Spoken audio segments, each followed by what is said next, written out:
Hi everyone. After a long time, right? Urdu language, right? ये कितनी खूबसूरत और कितनी सुंदर और ज़हीन लैंग्वेज है यार। इसका एक एग्जाम्पल आज मुझे समझ में आया, तो ये वीडियो बनाने का मन किया। दो बहुत पॉपुलर वर्ड्स हैं, उन्हीं को मैं तुम्हें एक्सप्लेन करने की कोशिश करूंगा कि देखो उनका कितना इंटरेस्टिंग हिस्ट्री है। So one thing which probably I should start with is, right, something goes like this कि Arabian peninsula, imagine this, right? Arabian peninsula, Mecca और मदीना, यहाँ पर जो है कई सारी अरेबिक ट्राइब्स रहती थी अरेबियन पेनिनसुला में। और ये मैं तुमसे बात कर रहा हूँ करीब समझ लो 6th century CE। This is pre Islamic Arabian peninsula. Syria, Arab और मेसोपोटामिया, ये वाला रीजन जो है यहाँ पर, तो यहाँ पे बहुत सारी अरब ट्राइब्स हैं, ऐसा हमें बताया जा रहा है। ये अरब ट्राइब्स मूर्ति पूजा करती हैं, आइडल वर्शिप करती हैं। इन आइडल्स को ये लोग बोलते हैं सनम, राइट? इस आइडल को बोला जाता है सनम।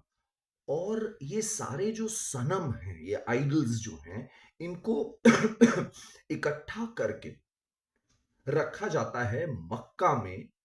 एक क्यूब, ब्लैक कलर के क्यूब का एक शेप का, क्यूब शेप का एक रूम है जिसे बोला जाएगा काबा। तो काबा में ये सारे सनम रखे जाते थे, राइट? और ये मक्का जो था ये एक बड़ा पिलग्रिमेज साइट था। साथ ही साथ ये यमन से लेके सीरिया तक का जो ट्रेड होता था, खासतौर पे फ्रैंकिनसेंस का, उसमें ये एक इंपॉर्टेंट पोस्ट भी थी। तो ये काफी इंपॉर्टेंट अर्बन साइट एक डेवलप होता गया मक्का। मक्का में काबा, काबा में सबके सनम रखे रहते थे, ठीक है भाई? और ये मक्का जो था, इसको ये मान के चलते थे कि यहां पर लड़ाई झगड़ा करना मना है, बोले तो हराम है। It was prohibited. इसका बेस्ट वर्ड जो मुझे इसकी एटमोलॉजी को समझते समय जो मुझे मिला, वो अंग्रेज कह सकते हैं प्रोहिबिटेड इंग्लिश में।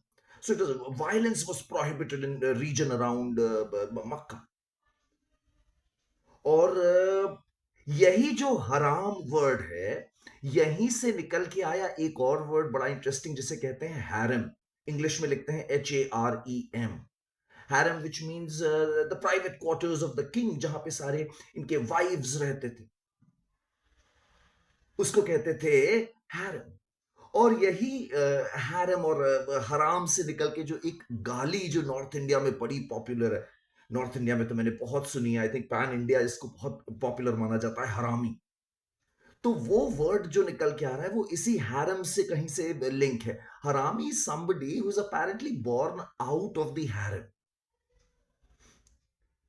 right? You get the point here, right? So this is how ये दो लैंग्वेज, ये दो वर्ड्स देखो, सनम और हरामी, ये दो वर्ड्स हैं which have been in our vocabulary for so long. So सी की इनका ओरिजिन कितना प्यारा और खूबसूरत सा है। ओके, सी।